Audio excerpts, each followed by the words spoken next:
One, Leah, hey, great for you to join us today. I really appreciate you giving us the time. Um, Well, thanks. do you know your picture you shared after the last event, which was your heart-shaped shoes, which is on screen now actually, really got me thinking about such a tough decision so many people make when they either first get into walking or first get into running.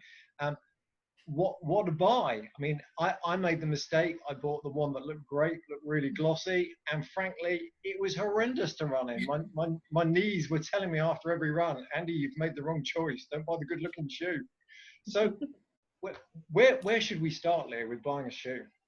Well, that's so true. I think we're all drawn to that really fancy Nike that is just horrible to run in. So we have to be aware of what I call key points in buying your shoes. So I've kind of laid out a little 4-point plan that can help you so that you're aware before you go shopping for a shoe.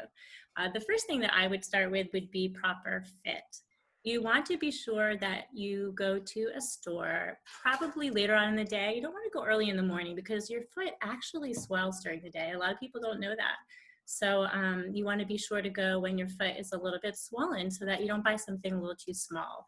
So when you're looking for proper fit, and I've got one of my shoes here, you want to be sure that you have enough length in the toe. So you want to have about a thumb width from the top of your toe to the end of the shoe. And then you also want to be sure that you have enough in the toe box here as far as width. I personally have a wide foot, so it's very, very common to buy a shoe that's too tight, and you don't want that too tight here. And opposed to that, you don't want it too loose and floppy.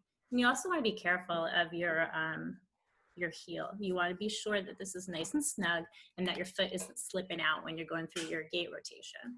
So proper fit is number one when you're looking for a good shoe.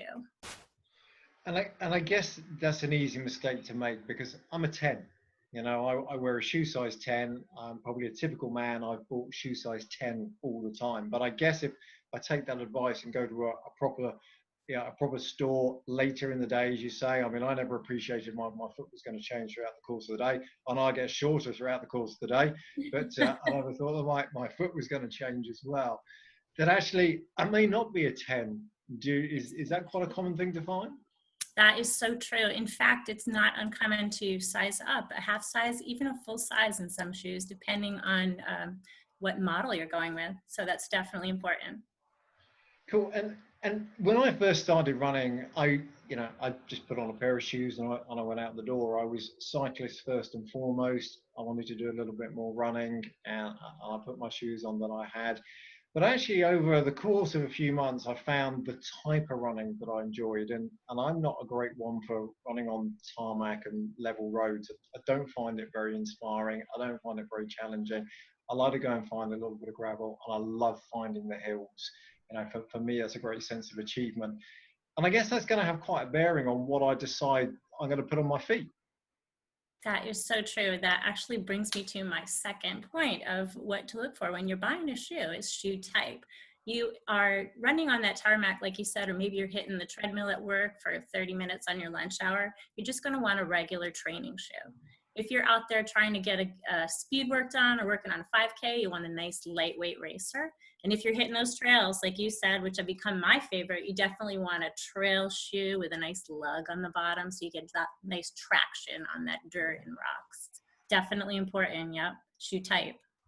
And is that just as important as we level up? Because one of the great things I've seen with the Miles and Motivation community is so many messages coming into the inbox and being shared on the forum with people saying, I've done 2 or 3 miles in the past. I'm now up to doing sort of, 7, 8, 10s. And I guess that as we start to increase those miles, we should then stop and maybe have a think about that footwear again. Again, a super important point. That brings me to number 3. What you want to look for in a shoe is something called stack height. So that's the cushioning here between the foot and whatever surface you're running on. This is a very, very low stack height. It's sort of a minimal shoe, which I prefer. I also have shoes that have a very, very thick stack height with a lot of cushioning that'll give you a lot of bang for your buck when you're logging in those ultra miles. So definitely that stack height is important. There's also something called a heel to toe drop, which is The cushioning here in the heel is quite a bit more substantial than what you have down in the toe. So this actually helps for two things. When you're striking the ground on your gait cycle, it'll give you a lot of nice cushioning in your heel, especially important if you're a heel striker. And it also helps you propel forward through that gait cycle when you're doing your running. So those are two things you want to remember about the shoe that you're choosing. It's the cushioning and the heel to toe drop. Do you know, I've never appreciated up until recently just how complex buying actual a running shoe is. And I probably fell foul of, I said earlier right at the beginning of the video, my first pair I bought because I liked the colour. I thought they were great, but my Yeah. knees were screaming that that was definitely the wrong choice. Where should we be going to buy our running shoes? We seem to have got a plethora of choice of, Amazon seems to be absolutely full of them. I can have those delivered next day. eBay seems to be full of them as well. Are these good places to go and buy shoes? Okay, resist that urge to shop on eBay. It is so tempting. There are a lot of great deals on the internet. If you already know what you're buying, that's one thing, but especially for a new runner, the best thing that you can do is head out to your local running store. Right now, ours are not all open because of COVID, but you want to go there and have somebody analyze your gait. They're going to throw you on a treadmill. They're going to watch you run. They're going to check out how your foot strike is, and they're going to recommend to you the best shoe for you. This is so important. If you do nothing else and remember nothing else about our conversation today, that is your key point to remember. Get yourself to a good running store. Resist the urge to use those big box stores and get a good deal.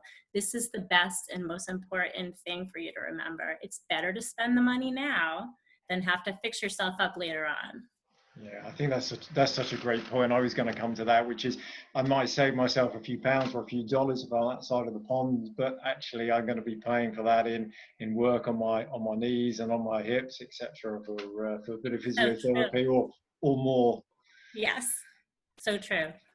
Leah, that's such great advice. And I know that our Miles of Motivation community are going to massively appreciate that. There are so many that are just getting into the sport, just really appreciating and finding their feet, so to speak, in running and walking and starting to level up.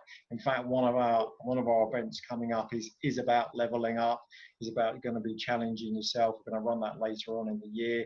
So if, for example, if you've maybe only done an 8K before, maybe try and step that up to an 8 mile, or maybe try and step your pace up as well. Awesome. So your footwear is going to be even more important at this point.